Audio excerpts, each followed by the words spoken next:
waan hin beekne sitti fakkaateetu jechitii kee kaleessa baatee dubbattee jechuudha. Kan eenyuti mucaan kakuun kan eenyuti? Miskiintiti yaa hojii oola. Uumaan beeku galgala deemee dadhabaa oolee dhufee rafaa eegala. Ati eenyu wajjin oolta mana keessa? Ati eenyu wajjin allaaggaxaa oolta mana keessa? Ati eenyu wajjin allaaggaxaa oolta? Kakuun kan eenyuti? Mucaan booddee dhalate kan eenyuti? Ragaa wajjin sitti dubbadha gaafa sitti dubbadhu kakuu.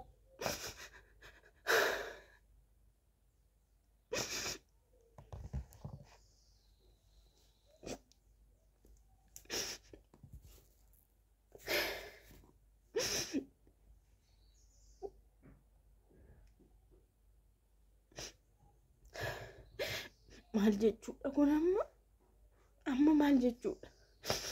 Maal jechuudha? Ati qoy gaa'illi koo yoo jigee waan argattu maal qabda? Ani yoon diigame wanti ati argattu tokko maaltu jira? Akkamitti dandeessee ijoollee kootiin akkas jechuu dandeesse? Akkamitti ijoollee kootiin diqaalaa jechuu dandeesse? Akkamitti yeroo yaaddudha? Bara kana keessa hin jedhama. Bara kana keessa hin sobama akkanatti. Jaarraa 21 bara sadhumaa keessa jirra bara. Bara waan sobamuu hin danda'amne keessa jirra bara. Ati garuu akkamitti si dandeessisi hamma kana tarkaanfattee ijoollee koo bira kan geessu jechuudha.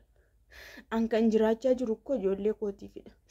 Qabeenya horadhee osoo hin taane waa hunda godhadhee osoo hin taane ijoollee kootiif hin jiraachaa jira. Akkamitti dandeesseetu akka kana dubbatte?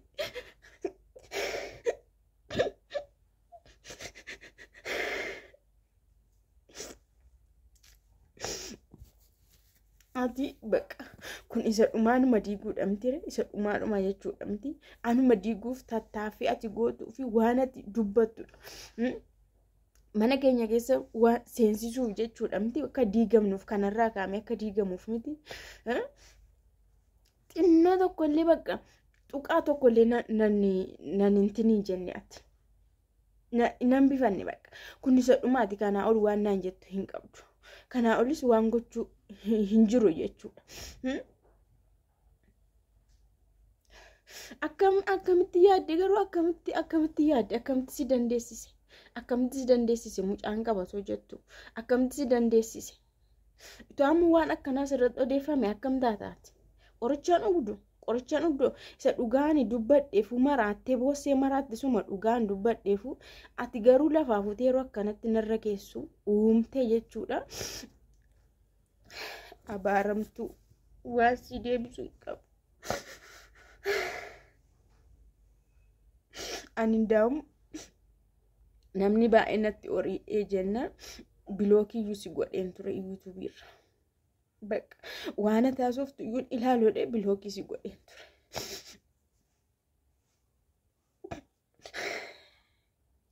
Yeroo ati daangaa keessa darbitu garuu namootuma kaleessa dhiisi naan jedhetu intalli kun maalaa softi naan jechuutti kaani. Jarumatu moonatti erga maalaa softi keessan darbine jechuutti kaani. Waynee fakkii dhumti jiraa fakkaatu mucayyoon jalqaba dhalatte suni eessaa fudhattee galte ati? Mucayyoon jalqaba dhalatte san eessaa fudhattee galte? Kakuu jechuun eessaa fiddee galte?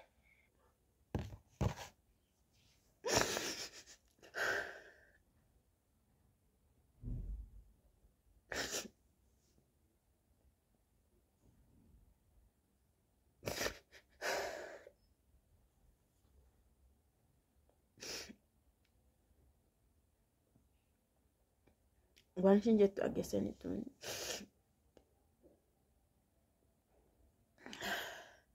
mi amma bara kana keessa waan akkanaa soomuu hin danda'ama. Bara kana keessa soomuu hin danda'ama. Isheen akkamittiin amma kana darbitee haasa'uu dandeesse?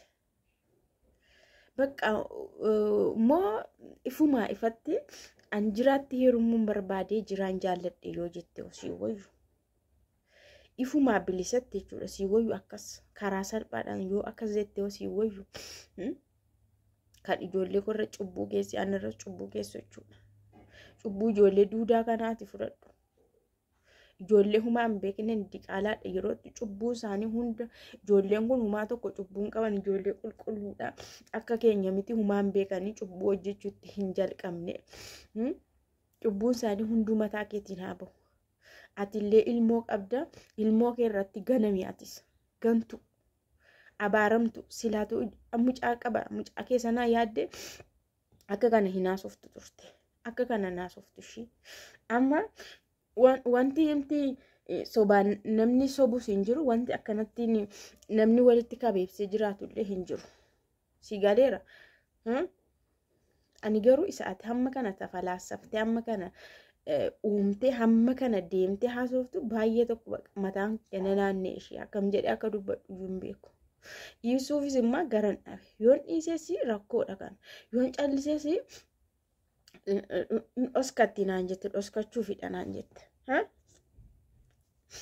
ati amma birrii dachaan si erga haa marammara maal keessaa qabdaa qo'eeti ati maalas keessaa qabda maaltu si dhibe yoo ta'e itoo qiccin jedhee ta'e maal waan si daallatu tokko jira si gasha marammarii dachaan birrii si erga achi booda maaliif gadi baatee bakka nan jaalladheen jettu keessaa baatee jaalalanna qabee maa hin jenne ifaaf maaliif asiin achiin daarii deemta maaliif bukkee naannofta maaliif hin jirree haasoftaa dabamaa haasoftaa ganaa mana keetti waan dhufu beekta daa'ima keetti waan dhufu beekta waanuma har'a haasofti borsii deebi'a bar ani waan shak jedhu sitti fakkaate mooyyuu waan namni wallaalchisni amma kanaa jira seete firatee galtee fiigite horii ammati yaaddu kana namni yaaddu seete ammati beektu kana namni hin beeku ka dukkanooftu wayikanii waan tokko hin baranne barri sitti dhume achi kee dukkanni sammuu kee ati indaa waan ittiin nama qeeqani waan ittiin nama hin qeeqnellee hin beektu waan lafa jiruu fi waan lafa hin jirrellee hin beektu jechuudha ati uumtee odeessita akkanatti ani waa'ee ijaarsa kee gaafan odeessi ati as baatee addaan baaneerra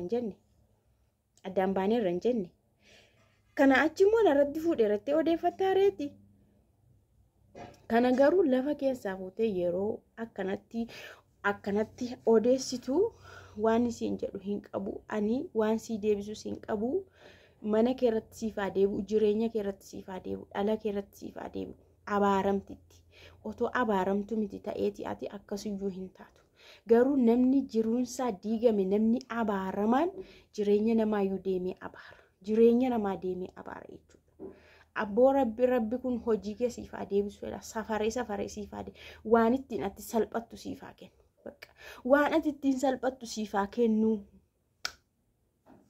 anillee waanumti tokko wanti nama as keessatti nama gaaffii namatti ta'u hin jiru jechuudha. Gallaaleetti asii maal goote achiin falmiti hin beeku ala oola mana oola hojii mana keessa wayi mana keessa eenyu faana walti maal na seete anaanii isuma ofii kee dalagaa oldu sana na seete moo isuma ofii kee dalagdu sana na seete haati hattuuni ilmoo hin amantuu jedhani. Isuma achiitii utaalaa oltu sana na seete moo akkam waa malee iyyuu ati bara kana iyyuu amma kana achiin teessu bara waan ati wallaalte tokko jira kanaaf ati warra jarra faana utaalteetu lakka birrii hamma kana iyyuu kan argattu kanaaf anaanis akkanumatti na lakkoofte isa ofii kee dalagduuf akkanatti na lakkoofte ofii keessa hojjettu yaa ofii hojjetan namni biraas akkanuma hojjeta nama se'a bara namni fakkeenya mana isaa keessatti quufee nyaatee oolu namni hunduu quufee nyaataa oolatti fakkaata namni birrii mana isaa keessa guutee jiru isin biraa akka rakkatu hin beeku hunda biroo birriin guuteera si'a ishiin amma achi isa utaalaa ooltu jala qabachaa ooltu jala qabattee maaliin godha maaliin illakkaa birrii isaanirraa guurta yeroo darbeeti makiinaa manaa bitachuu fi makiinaa hojii bitachuuf kan jette jara faana ciisteetu miti jararraa fudhatteetu miti kanaaf akkanatti na yaadde ani jaallattus jibbitus otoo bakakkaa kana dandeessee gadi buusta ta'e iyyuu waa'ee mana keenya diigamu abjuudha siif abjuudha ishii alba'i garuu of keessa ani ijoollee kiyya cubbuu ijoollee duudaarra cubbuu ati keesse tu na boossise malee annan beeka jireenya ko. Abbaan isaaniis hin beeka. Bara kana keessa immoo waanumti nama yaaddessu tokko hin jiru.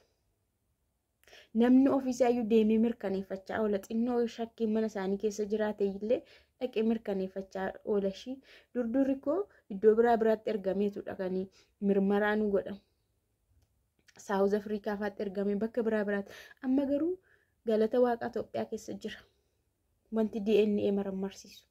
Namni xiqqoo shakkiin jiraannaan lolli hin barbaachisu, walii kun hin barbaachisu, qab godhee dhaqee marmarsiifata ijoollee sana. Ishii teekinooloojiin bal'ateera doofa. Waan ittiin gaa'ela na digdu tokko illee hin qabdu.